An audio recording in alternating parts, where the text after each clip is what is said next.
तो हेलो नमस्ते प्रणाम और पहला आप सभी को मेरा और जुले आप सभी को मेरा। तो होप आप सबके साथ एकदम बढ़िया होंगे और अपन लोग भी एकदम मस्त हैं। तो आज बड़े टाइम बाद मैं अपना वीडियो शूट कर रही हूँ यहाँ पे। आज हम लोग आए हैं होम स्टे में। बहुत टाइम बाद मैं भी आई हूँ होम स्टे में और बहुत दिन से मैं व्लॉग नहीं बना रही हूँ, जिसके बहुत सारे रीज़न हैं। हाल ही में मैंने कुछ कम्युनिटी पोस्ट में डाला था कि आप लोग मुझे क्वेश्चन पूछ सकते हैं जो आपको पूछने हैं, पर पता नहीं इस बार क्या हुआ है कि इस बार सिर्फ ऐसा कभी नहीं हुआ था, पर इस बार ऐसा हुआ है कि मेरे कम्युनिटी पोस्ट पे सिर्फ 38 क्वेश्चन आए हैं, सिर्फ 38 क्वेश्चन।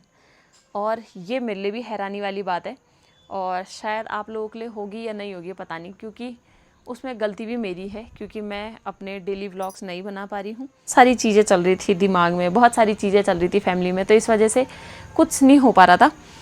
तो बस मैं उन्हीं सवालों का जवाब देने आज यहाँ पे आई हूँ। ये कोई व्लॉग नहीं है, ये मैं यहाँ पे आपके क्वेश्चंस के आंसर करने वाली हूँ जो कि मुझे लोगों ने पूछे हैं।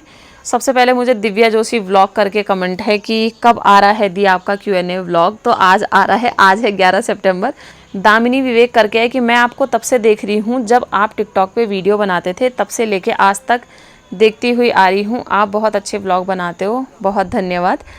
अगला है मीनाक्षी भाटिया जी का कि तो इन्होंने तो मुझे मैसेज दिया है कि लाइफ में अप डाउन्स आते ही हैं, be strong and this pic is very beautiful. तो थैंक यू सो मच। हाँ, अप डाउन्स तो आते हैं। और अगला क्वेश्चन है अनीशा रौतेला 820 करके है, संदीप कहाँ है आजकल और आपकी जो देवरानी है वो नहीं दिख रही है करके। तो संदीप जिस टाइम पे मैं व्लॉग बना रही थी, क्योंकि अभी तो बहुत टाइम से व्लॉग बने नहीं है, तो उस टाइम पे संदीप लद्दाख था। और क्या बोलते, उसके बाद भी जब वो आया था तो उसके बाद मेरे व्लॉग वगैरह इतने बने नहीं थे, तो इसलिए आपको दिखा नहीं संदीप व्लॉग में। और क्या बोलते, देवरानी आजकल अपने घर में है। अगला क्वेश्चन है कि दिव्या सोनियाल जल्दी व्लॉग डालो दी, बहुत याद आती है आपकी। मुझे भी आती है व्लॉग की याद कभी कभी। मैं कभी कभी खुद भी सोचती हूँ कि यार क्यों मैं व्लॉग नहीं डाल रही हूँ ना। जब मैं कमेंट पढ़ती हूँ, जब कोई मुझे मैसेज करता है, फ़ोन आते हैं मुझे दोस्तों के कि अरे तू व्लॉग क्यों नहीं डाल रही है, लोग हमारे व्लॉग में कमेंट करके पूछते हैं, तो इस वजह से मुझे भी आती है याद। अब मैं डालूंगी व्लॉग। अगला क्वेश्चन तो नहीं है पर ये भी प्यार ही है मुझे लग रहा है। मनोज 7060 वेरी नाइस पूनम, सबसे पहले मैंने आपके ही व्लॉग देखे थे लाइव में, स्टार्ट से ही अरकंडाई बैजरो, आपकी फैमिली, कॉमेडी ताई, टोना, नेपाली बच्चे, आपका जिम्मी, माल्टे की कचमोली, पुरानी यादें हैं आपके व्लॉग की। मैं भरसार साइड से हूँ, तो बहुत बहुत धन्यवाद भाई जी को। ये वाले व्लॉग तो मैं भी मिस करती हूँ। जो लोग मेरे साथ बहुत पहले से जुड़े हुए ना, मेरी शादी के पहले से, तो उनको ये सारी चीज़ें याद है कि मेरे व्लॉग में कौन कौन दिखता था। कि जो बहुत सारे कमेंट हैं वो नीयू को लेके हैं कि बहुत सारा प्यार है नियति को। तो थैंक यू सो मच कि आप लोग नियति को इतना सारा प्यार देते हो और मुझे भी इतना सारा प्यार देते हो, केयर करते हो, उसके लिए बहुत बहुत धन्यवाद। अगला क्वेश्चन है निधि शर्मा जी का कि लव यू न्यू बेबी, क्या हुआ आपको, सब ठीक है, आंटी लोग भी नहीं आए न्यू के बर्थडे पे, एवरीथिंग इज़ ओके ना। मम्मी और तो मेरे न्यू के बर्थडे में इसलिए नहीं आए थे क्योंकि एक तो बरसात का टाइम भी है, ऊपर से हम लोगों ने इतना बड़ा सेलिब्रेशन किया नहीं था, ना हमने किसी को ऐसे बुलाया था, बस हमारे आसपास के लोग जितने भी थे उन्हीं को ही बोला हुआ था हमने, क्योंकि हम लोग बर्थडे उस तरीके से नहीं मनाना चाह रहे थे जैसे आजकल मनाया जाता है। हम लोग अपने तरीके से सिंपल मनाना चाह रहे थे, तो इस वजह से मम्मी और भी नहीं आए थे। और इतनी दूर से आना बहुत मुश्किल भी था, इतने बरसात के टाइम पे ट्रैवल जितना कम करो उतना अच्छा, इसलिए मम्मी और नहीं आए थे। खुशी चौबे व्लॉग्स करके हैं, love from Bageshwar, thank you so much for baby doll. अगला क्वेश्चन है प्रिया बेदवाल जी का कि दी ज़रूर बताना शादी के बाद एक लड़की को क्या क्या रिस्पॉन्सिबिलिटीज़ निभानी पड़ती है और कितना टफ होता है। इसने ये क्वेश्चन पूछा है ना, भाई साहब तुमने तो मेरी वो रख दी है क्या रिस्पॉन्सिबिलिटीज़ क्या होती है शादी के बाद लड़की की। भाई सारी रिस्पॉन्सिबिलिटीज़ ही लड़की की होती है उसके बाद, क्योंकि लड़की माँ बाप के घर में है ना, तो वो लड़की है, वो इंसान है, वो उसको सब चीज़ें, उसकी तकलीफ, सब चीज़ें, मतलब सब देखा जाता है। पर जब लड़की की शादी हो जाती है उसके बाद उस पर एक वो लग जाता है, स्टैंप लग जाती है, जो होती है बहू, बहू नाम की स्टैंप होती है जो, तो वो लग जाती है उस पर। और उसके बाद सारी चीज़ें चेंज हो जाती है, आपको पता ही नहीं चलता है कि आप कब एक लड़की से एक माँ जैसी बन गई हो, क्योंकि माँ सारी रिस्पॉन्सिबिलिटीज़ पूरी करती हैं बच्चों की, मतलब सारी जिम्मेदारी जो होती है वो हम अपनी माँ को करते हुए देखते हैं। पर जब शादी होती है उसके बाद वो सारी चीज़ें हम लोगों पे आ जाती है कि ये बहू की जिम्मेदारी है, काम काज से लेके हर चीज़ होंगी वो बहू के ऊपर आ जाती है, तो बहुत मुश्किल भी हो जाता है। पर वहाँ पर मैं बोलती हूँ बहुत सारी लड़कियाँ ऐसे होती हैं जो हार मान लेती हैं, बहुत सारी लड़कियाँ ऐसे होती हैं इस चीज़ को लेके।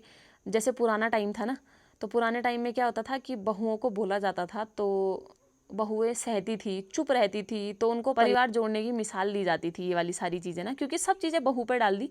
उसके बाद उन्होंने पढ़ा लिखा ऐसा होता नहीं था, वो लोग अपने के लिए आवाज़ नहीं उठा सकते थे, चाहे वो मार खाएं, चाहे वो कुछ भी करें। पर आजकल का टाइम ऐसा नहीं है। आजकल अगर कुछ गलत चीज़ बोली जा रही है तो जो बहू, शादी के बाद जो लड़की बहू बनी है, तो अगर कुछ चीज़ें बोली जा रही हैं तो बहू भी बोलती है, पर उस चीज़ को जो पुराने लोग हैं वो ना एकदम से चेंज कर देते हैं। वो एकदम से बहू के ऊपर आ जाती है सारी चीज़ें कि लड़ाइयाँ इसके वजह से हैं, ये सारी चीज़ें जब से शादी हुई है तब से हो रही है। बहुत सारी चीज़ों का सामना करना पड़ता है शादी के बाद, चाहे वो लव मैरिज हो, चाहे वो अरेंज मैरिज हो, चाहे वो इंटरकास्ट मैरिज हो, चाहे वो कहीं की भी शादी हो, कुछ भी शादी हो, पर सब कुछ फिर एक लड़की के ऊपर ही सारी जिम्मेदारी होती है, ऐसा मुझे लगता है। और ऐसे शायद बहुत लोगों को लगता होगा। अपनी तरफ से बस सिर्फ अच्छा करना चाहिए, किसी का बुरा नहीं सोचना चाहिए, अच्छा करना चाहिए बस। पर रिस्पॉन्सिबिलिटीज़ तो बहुत है भाई। बहू, जो एक बहू वर्ड है ना, शादी के बाद सिर्फ उसी पे रिस्पॉन्सिबिलिटीज़ रहती है, बाकी किसी पे नहीं रहती है, ऐसा मुझे लगता है। और मुझे सख्त नफरत है बहू वर्ड से, सख्त नफरत बोलते हैं जिसको। अगला क्वेश्चन है नीरज बर्तवाल जी का कि अपनी जैसी सिंपल लड़की ढूंढना एक, और आप सासुर आपके साथ नहीं दिखते हैं क्यों? एक बार आपसे ज़रूर मिलने आऊँगा, मैं आपके व्लॉग्स स्टार्टिंग से देखता हूँ, आप बहुत अच्छी हो। थैंक यू भाई जी को। और सिंपल सी लड़की कहाँ से ढूंढूं मैं? अपने आप ढूंढनी पड़ती है अपने हिसाब से लड़की।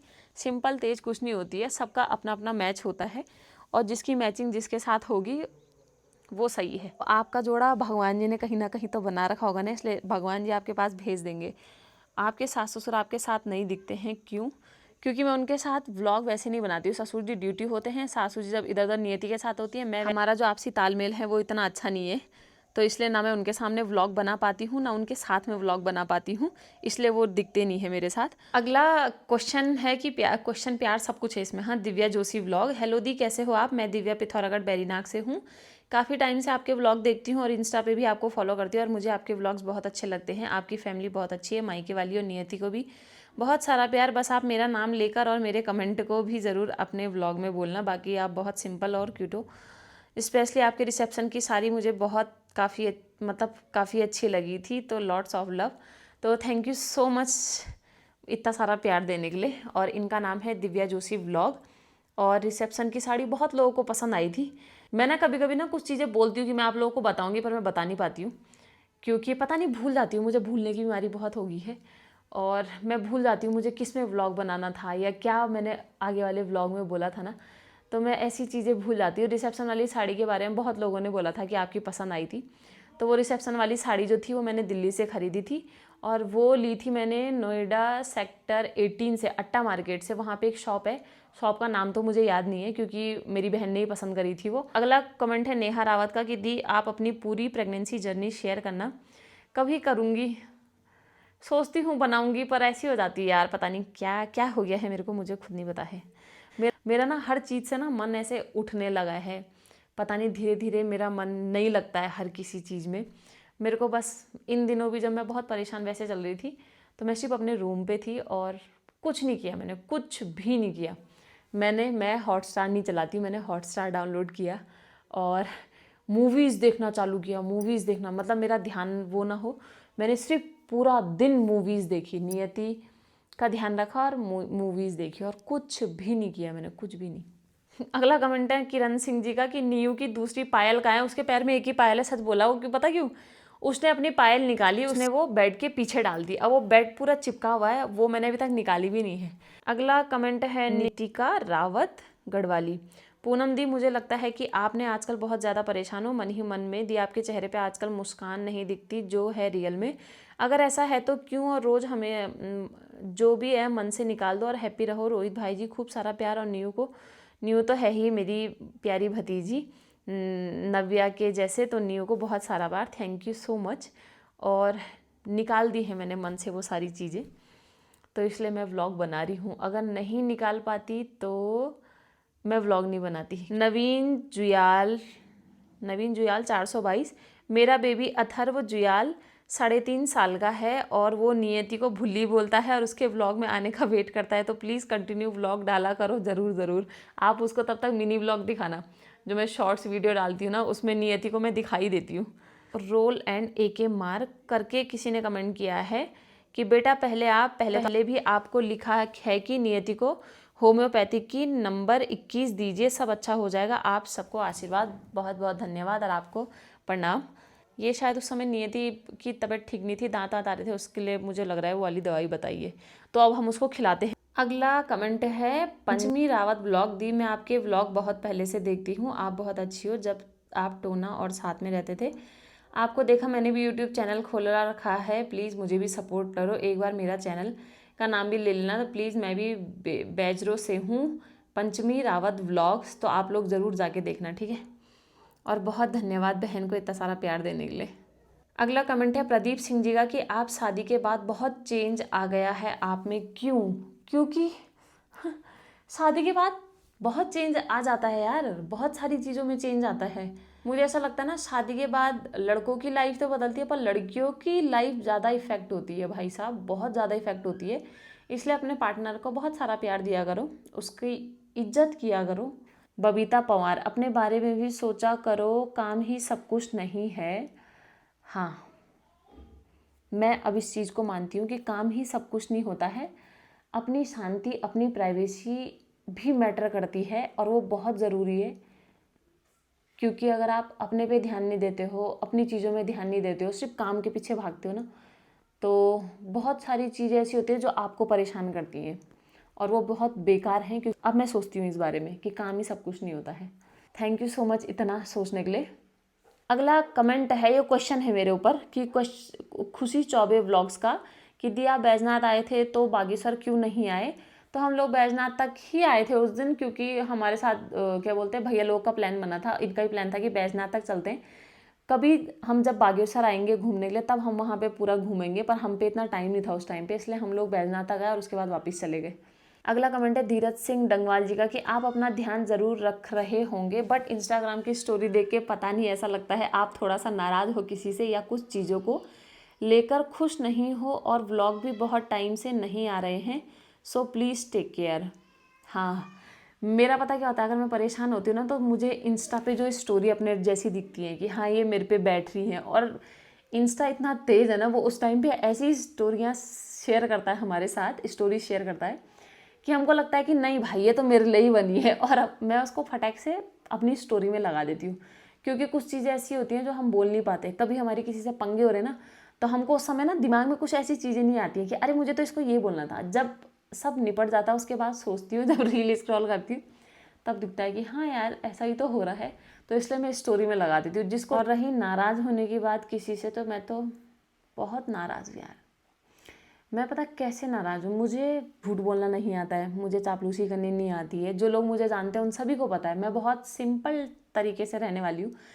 जब मुझे ज़्यादा खुशी होती है मैं वो भी जताना, वो मुझे नहीं आता है। मुझे बहुत गुस्सा आता है, मुझे वो भी जताना नहीं आता है।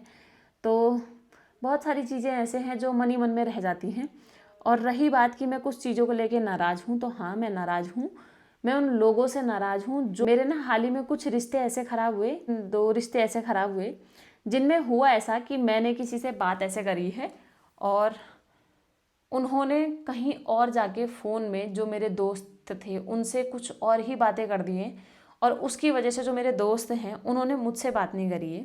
सिर्फ उनके झूठ की वजह से, या उनका क्या इंटेंशन था उसके पीछे वो मुझे भी नहीं पता है, पर उन्होंने वो बातें उनसे, जबकि मेरा ऐसा टोन है भी नहीं बात करने का। हमारे बीच मतलब तब से बात नहीं हुई है, और मैं इस वजह से नाराज़ नहीं हूँ कि उस इंसान ने ऐसा बोला है। मैं इस वजह से नाराज़ हूँ कि जो इंसान मुझे जानता है बहुत पहले से, वो उस इंसान की बातों में कैसे आ सकता है कि इसने ऐसा बोला होगा या इस वे में बोला होगा। क्योंकि जब भी हम दूसरे को कहानी बताते ना, तो इंसान अपने को कभी गलत नहीं बोलेगा, और इंसान हमेशा अपने आप को सच बताएगा। वो दूसरे की बातों को इस तरीके से रख देगा कि वो दूसरा इंसान ना उसको बुरा लगने लगेगा। तो मैं उन लोगों से भी नाराज़ हूँ जो ऐसा करते हैं बीच में, और मैं उन लोगों से भी नाराज़ हूँ जो मेरे साथ इतने टाइम से हैं और उन्होंने उन लोगों की बातों पे विश्वास कर लिया जो 2 दिन भी नहीं मिले हैं। तो इसलिए मुझे वो बात थोड़ा खटकी है। इसलिए मैं आप लोगों को बता रही हूँ, अगर आप 2 लोगों के रिश्ते अच्छे हैं और उसके बीच में तीसरा कुछ बोल रहा है, तो पहले आपके जो 2 लोगों के रिश्ते अच्छे हैं ना, उनको आपस में बात करनी चाहिए कि किस वे में बोला, क्यों बोला, क्या इंटेंशन था, क्या बात वहाँ पे चल रही थी, ऐसा पूछना चाहिए। क्योंकि इससे आप लोगों की बातें क्लियर होंगी। वो तीसरा इंसान तो इस बात में मज़े ले जाता है। अगला क्वेश्चन है, ओहो भैया जी ने नाम चेंज कर दिया है @14A4B5S2I, इतना क्या नाम रखा है ये, कि पानी गर्म करने वाली काली तौली धुल गई या नहीं। मैं उस काली तौली को बहुत मिस करता हूँ। और आपका जब ये कमेंट आता है ना तो मुझे भी अपने घर की याद आने लगती है, वो काली तौली की, जब मैं उसमें शाम को पानी चढ़ाती थी गर्म करने के लिए। और आप मुझे घर की याद फिर और ज़्यादा दिलाते हो। अरे धुल जाएगी वो भी, काली तौली चेंज करनी पड़ती है मुझे लगा। अगला क्वेश्चन है सुनील रावत जी का, कि पूनम दी मैं आपके डेली व्लॉग देखती हूँ और मैं चमोली गैरसैंण से हूँ। नियति को भी बहुत सारा प्यार और आशीर्वाद, तो बहुत बहुत धन्यवाद। अगला क्वेश्चन है कविता पुंडर जी का, कि पूनम दी बेबी होने के बाद सब चेंज हो जाता है, ऐसा क्यों यार, प्लीज़ रिप्लाई ज़रूर देना। क्योंकि बेबी होने के बाद आप बिज़ी हो जाते हो बच्चे के साथ, इसलिए। और चेंजेस तो इतने क्या आते हैं यार, हार्मोनल चेंजेस होते हैं वो तो आने ही आने हैं। बाकी जो फिजिकली चेंजेस आते हैं वो ऐसे होते हैं कि जो क्या बोलते, जैसे हम लोग पहले बिल्कुल आज़ादी से घूमते हैं, अब हमारी नींद, हमारा खाना पीना रहना सब बच्चे के अकॉर्डिंग होता है। मतलब हम एक ऐसे राजा के अंडर काम करते हैं जो बोल नहीं सकता है, सुन नहीं सकता है, जो मतलब कुछ भी नहीं कर सकता है, तो हमको सिर्फ उनके हिसाब से चलना होता है। और वो कहीं ना कहीं एक बंदिश जैसा भी लगने लगता है, क्योंकि पहले तो हम आज़ादी से घूम सकते थे, खा सकते थे, पी सकते थे, सो सकते थे, पर वो एकदम से चेंज हो जाता है बेबी होने के बाद। हमको हर चीज़ उसके हिसाब से करनी पड़ती है। और क्या बोलते हैं, क्योंकि माँ और बच्चा दोनों के लिए नया जीवन होता ही है। माँ भी पहली बार बनी है और बच्चा भी पहली बार होया है। अगर माँ ने बच्चे को जन्म दिया है तो बच्चे ने भी माँ को जन्म दिया है। और क्या बोलते हैं, इसलिए वो सारे चेंजेस आते हैं। आपकी जो पूरी दुनिया है वो सिर्फ बच्चे के इर्द गिर्द घूमने लगती है। सिर्फ आपको अपना बच्चा दिखता है, बच्चा ही प्यारा होता है, बच्चे से ही सब कुछ होता है, बाकी फिर वो सब चीज़ें हट जाती हैं। तो लास्ट क्वेश्चन है, और बहुत सारे लोगों का क्वेश्चन यही है, UK0 अल्मोड़ा ने किया है, कि आपके व्लॉग का इंतज़ार रहता है, मुझे रोज़ चेक करती हूँ आपके व्लॉग, आप क्यों परेशान हैं बताएं प्लीज़। शॉर्ट वीडियो में देख के पता लगता है आप चुलबुली सी थी पहले, वैसे चुलबुली रहिए दी। लॉट्स ऑफ लव न्यू, आपको भी मिस यू दी। आपके रोज़ देखने की आदत होगी है ना, इसलिए याद तो आती है। आप व्लॉग कंटिन्यू डाला करो। I am from Someshwar Chanoda Almora. तो अब मैं सोचती हूँ डालूँगी, मैं हमेशा ऐसी होता है, मैं बोलती हूँ कि मैं डालूँगी, पर कुछ चीज़ें फिर ऐसी हो जाती हैं, फिर मैं नहीं डाल पाती, क्योंकि मैं परेशान हो जाती हूँ, तो उसके बाद मैं व्लॉग नहीं बना पाती हूँ बहुत टाइम तक। और इस बार भी कुछ ऐसी हुआ था, घर में बहुत सारी चीज़ें चल रही थी, और ये फैमिली वाली चीज़ें तो चलती रहती है, कभी कभी गुस्सा ज़्यादा हो जाता है, थोड़ा ऐसी हो गया था, घर में चीज़ें चलती रहती हैं, और वो तो चलती हैं फिर ठीक हो जाती है, चलती है फिर ठीक हो जाती है, नॉर्मल हो जाती है। पर इस बार ना मेरे को गुस्सा बहुत ज़्यादा ही आ गया था। पर मैंने इस बार पता है अपना गुस्सा कैसे निकाला। मैंने इस बार क्या किया, मुझे गुस्सा निकालने की आदत नहीं है। हर बार ऐसी होता है कि मैं नाराज़, जैसे घर में कभी कुछ चीज़ें होती है तो मैं गुस्सा होती हूँ, पर सब नॉर्मल, मैं अपने काम वाम से मन नहीं हटाती हूँ, क्योंकि उससे तो मन लगा रहता है काम से ही। तो पर इस बार मैंने क्या किया, मैं ना चुपचाप बैठ गई। मुझे गुस्सा आया, मैंने कुछ चीज़ें बोली, कुछ चीज़ें घर से हुई, कुछ मुझसे हुई। 3 दिन मैं ऐसे बैठ गई कि मैं भी नहीं कर रही हूँ, मैं कुछ नहीं कर रही हूँ, मुझे ऐसा गुस्सा नहीं आता है। पर कभी कभी सामने वाले को भी दिखाना पड़ता है कि भाई मुझे भी गुस्सा आता है, मैं भी इंसान हूँ, मुझे भी चीज़ें फील होती है, कि जैसा तुम लोग कर रहे हो वैसा मैं भी कर सकती हूँ। तो इस वजह से मैंने ना 3 दिन तक खाना वाना नहीं बनाया। तीसरे दिन, लास्ट दिन मैं रोटी बनाने के लिए गई थी, अगले दिन मुझे पीरियड्स हो गए थे, फिर मुझे 5 दिन तक पैक होना पड़ा था। पर पता है कुछ चीज़ें ना परेशान कर देती हैं इंसान को। मैं कुछ चीज़ों से इसलिए परेशान रहती हूँ क्योंकि मैं ना बोल देती हूँ चीज़ों को, अगर मुझे कहीं पे, चाहे वो मुझसे बड़ा है, चाहे वो मुझसे छोटा है, चाहे वो रोहित ही क्यों नहीं है, मेरी आदत ऐसी है, मैं बोल देती हूँ। अगर मुझे कुछ चीज़ गलत लग रही है कि नहीं बोलनी चाहिए तो नहीं बोलनी चाहिए। और पर ससुराल में अभी मैं बोली थी ना कि शादी के बाद दिक्कतें क्या होती है, शादी के बाद दिक्कतें ये होती हैं कि अगर आप चुप हो तो सब सही है, पर अगर आप बोलते हो तो आप गलत हो। आपका क्या बोलते हैं, आप मुंह लगते हो बड़ों के, मतलब ऐसे ही बोला जाता है जो आजकल की लड़कियां हैं उनको। तो बस मैं इन्हीं चीज़ों को लेके वो थी कि यार हर चीज़ बहू को क्यों करनी पड़ती है, हर चीज़ मतलब बहू के ऊपर ही सारी रिस्पॉन्सिबिलिटीज़ क्यों हैं, कि बहू घर में कुछ चीज़ हो तो बहू। मैं इन चीज़ों से परेशान रहती हूँ कि लड़कियों को ही क्यों टारगेट किया जाता है इन सारी चीज़ों को लेके। और आज से नहीं, ये पुराने टाइम से चलता है, और पुराने टाइम में ठीक है, जो लेडीज़ थी वो सहती थी। हमारे जो पेरेंट्स हैं उन्होंने सहा है, वो उनकी गलती थी। उनकी गलती क्या, उस टाइम पे वो करते भी क्या, उन्होंने पढ़ा लिखा नहीं था इतना कि वो अपने के लिए आवाज़ उठा सके। आवाज़ उठा देते तो उनको मार दिया जाता या उनके साथ कुछ चीज़ें कर दी जाती। ऐसा ही होता था पुराने ज़माने में। और हमने भी बहुत सारी कहानियाँ सुनी है, इसलिए हम ये चीज़ बोल रहे हैं। तो मुझे उस चीज़ से दिक्कत है कि हर चीज़ में बहू क्यों, लड़की ही क्यों। मतलब हर चीज़ में अगर लड़की कुछ कर रही है तो लड़की गलत है, लड़की ये तो लड़की गलत है, ये तो बहू की वजह से, ये तो उसके वजह से। आजकल के जो पुराने लोग हैं ना, वो बोलते हैं कि आजकल की लड़कियों के रिश्ते नहीं टिकते हैं, तलाक होते हैं। क्या बोलते हैं ये लोग, इन लोगों को रिश्ते निभाने नहीं आते हैं। क्यों रिश्ते निभाने नहीं आते हैं? जब तक इंसान चुप रहता है मतलब रिश्ता चल रहा है। इंसान ने अगर अपने लिए बोलना स्टार्ट किया है तो मतलब वो रिश्ता ख़त्म हो जाएगा, उसको लड़ाई झगड़े में कन्वर्ट कर दिया जाता है।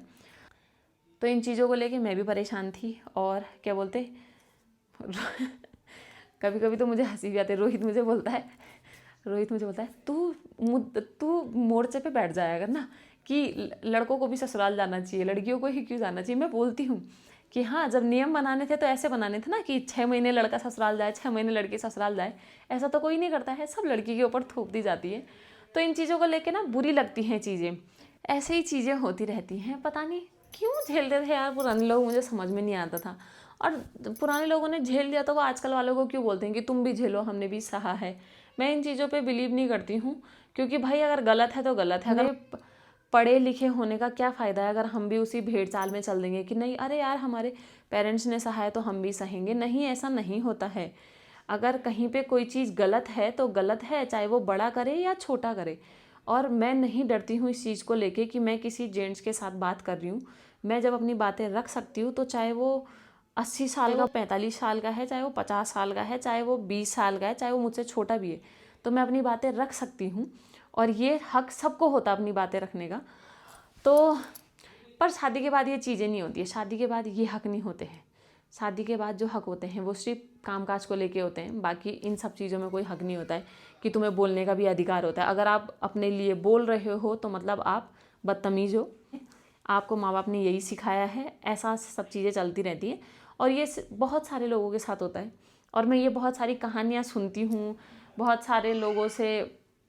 मेरे दोस्त लोग भी हैं तो वो भी यही बोलते हैं कि हाँ यार ये चलता रहता है। और हम लोग ऐसे ही बोलते हैं कि हाँ यार पुराने लोग समझते नहीं है, और पुराने वाले बोलते हैं कि नए वाले नहीं समझते हैं। बहुत सारी चीज़ें कैसे होती हैं, जैसे जब बेबी हो जाता है तो बेबी के बाद भी बहुत सारी दिक्कतें आती है। ऐसा नहीं है, जब आप इन लॉज के साथ रहते हो तो तब भी उसमें दिक्कतें आती हैं। आपने बोला है कि मेरे बच्चे को नमक नहीं देना है, चीनी नहीं देनी है, तो उसमें 100 क्वेश्चन उठ जाते हैं। क्यों? हमारे बच्चे भी तो पले हैं, हमारा ये भी तो हुआ है, आजकल के चोचले हैं, ये है, अलाना है, फलाना है। अरे ठीक है ना, तुम्हारे ज़माने में जो हुआ वो हुआ, पर अगर हम अपने बच्चे के साथ जा रहे हैं, आजकल इतनी सारी चीज़ें, इतनी सारी बीमारियां लगती हैं, इतनी सारी हैं। अगर हम पहली प्रिकॉशंस ले रहे हैं तो ठीक है वो सारी चीज़ें, तो वो चीज़ें अपनानी चाहिए। उसमें मतलब ऐसा नहीं करना है कि हमने भी तो बच्चे पाले थे, तुम ही अनोखे बच्चे पाल रहे हो। तो ये चीज़ें ना कहीं जो नई नई माँ बनी हुई होती है ना, उनको तोड़ के रख देती हैं कि ऐसा क्यों उस हिसाब से चलना है। वो आपका ज़माना था, वो ज़माना गया, अब ये हमारा ज़माना है। तो आप जी रहे हो इस ज़माने को, तो इसमें नई नई चीज़ें भी सीखनी आपको भी पड़ेंगी और हमें भी पड़ेंगी। तो बस ऐसी चीज़ें थी जो मुझे बहुत डिस्टर्ब कर रही थी। और पता नहीं मैं ही ऐसा सोचती हूँ या बहुत सारे लोग ऐसा सोचते हैं। बहुत सारे लोग ऐसा सोचते हैं क्योंकि मेरी बहुत लोगों से जैसे बात होती है कभी कभी। तो वैसे तो मैं ज़्यादा इन्वॉल्व नहीं होती हूँ, पर कभी कभी जैसे मेरी बात होती है जो मेरी दोस्तें वगैरह हैं या बहुत सारे लोगों से भी, कभी कभी अननोन लोग भी ऐसे मिल जाते हैं, तो सभी अपनी चीज़ें शेयर करते हैं कि हाँ ऐसा होता है। तो मैं पहले जॉइंट फैमिली इन सब को बहुत वो करती थी, पर अब मैं नहीं करती इन चीज़ों को लेके। क्योंकि जो आजकल का टाइम ऐसा, आजकल ना जब मन में होती है तो इंसान बोल देता है। पुराने टाइम वाले क्या करते हैं ना, पुराने टाइम बोलते हैं नहीं, परिवार को जोड़े रखो, चाहे जिसके मन मुटाव जितने हो रहे हैं, रोज़ का कलेश हो रहा है, कोई बात नहीं, मन मुटाव रखो, कलेश रखो, पर एक साथ रहो। लोगों को, 4 लोगों को देखने के चक्कर में कि 4 लोग बोलेंगे अरे परिवार है तो उसका है, अरे ये है तो इसका है, अरे फैमिली है तो ये है। बट आजकल का टाइम ऐसा नहीं है। आजकल वो 4 लोग जाएं भाड़ में, उन 4 लोग के बारे में हम अपने आप सोच लेंगे। उन 4 लोगों ने कोई ठेका नहीं ले रखा है किसी के बारे में सोचने का। आजकल वाले बच्चे ऐसा नहीं सोचते हैं। मैं तो ऐसा सोचती हूँ, अभी जब ये सारी चीज़ें चलती है तो मैं तो सोचती हूँ कि अरे यार इससे अच्छा तो अकेले से ही होता रहना। कई बार हम पुराने लोगों की चीज़ें हैंडल नहीं कर पाते हैं, कई बार वो लोग हमारी चीज़ें हैंडल नहीं कर पाते हैं, क्योंकि उन लोग को वही पता है कि चुप रहना है, चुप रहना है, चुप रहना है। बट ये वो टाइम नहीं है चुप रहना है, चुप हमारा जो जैसा बोलता है ना, हमारे ज़माने में ऐसा, तो हमारे ज़माने में बोला जाता है सही को सही और गलत को गलत। तो इस वजह से बहुत सारी चीज़ें हो जाती है फैमिली में। वो लोग भी अपनी जगह सही हैं और हम लोग भी अपनी जगह सही हैं, क्योंकि वो लोग अपने हिसाब से सोचते हैं, वो लोग एक्स्ट्रा ऑर्डिनरी सोचते हैं, मतलब वो फ्यूचर के बारे में भी सोचने लग जाते हैं, मतलब पहले ही। और हम लोग का सीन ऐसा नहीं होता है। हम लोग जो आजकल वाले बच्चे हैं वो चलो यहाँ से ख़त्म तो चलो ठीक है आगे चलते बनो, वो वाला सीन है। पर पुराने टाइम में ऐसा नहीं, पुराने टाइम वाले सोच के रखते हैं, दिल में रखते हैं, फिर ऐसी चीज़ें चलती रहती हैं, फिर वो कहीं ना कहीं रिश्तों में निकलती है और फिर उससे रिश्ते ख़राब होते हैं। और मैं ऐसे मानती हूँ कि शादी के बाद जो है ना, वो फैमिली को अलग अलग ही रहना चाहिए, क्योंकि जब आप एक दूसरे को चीज़ें बोल नहीं पाते हो ना, तो आपके बीच मिसकम्युनिकेशन आता है, जिससे आप एक दूसरे को समझना ही नहीं चाहते हो। उसके बाद फिर एक टाइम पे ऐसा ही होता है कि एक दूसरे को नहीं समझा जाता है कि अरे ये तो ऐसी बोलता है, अरे ये तो ऐसी बोलती है। मैं इसलिए बोल रही हूँ, बहुत से लोग मुझे इसलिए बोलेंगे अरे हमारी बहुओं को भड़का रही है ना। मैं किसी को भड़का नहीं रही हूँ, मैं अपनी चीज़ बता रही हूँ जो मैं सोचती हूँ एक्सपीरियंस के बाद। विदाउट एक्सपीरियंस नहीं, एक्सपीरियंस के बाद ही सोच रही हूँ मैं भी ऐसा कि हाँ यार ऐसा होना चाहिए, क्योंकि आपस में ना आपके रिश्ते बने रहते हैं। जितनी दूरी होती है उतने रिश्ते अच्छे होते हैं, जितनी नज़दीकियाँ होती है रिश्तों में उतने रिश्ते बेकार होते जाते हैं और बद से बदतर होते जाते हैं रिश्ते। तो इसलिए दूरी बनानी चाहिए, मुझे ऐसा लगता है। तो आपको सभी आंसर मिल गए होंगे कि क्यों मैं परेशान थी और क्यों मेरे व्लॉग नहीं आ रहे थे। तो चलिए फिर इस व्लॉग को हम यहीं पे एंड करते हैं, मिलेंगे आपको नेक्स्ट व्लॉग में, तब तक के लिए बाय बाय।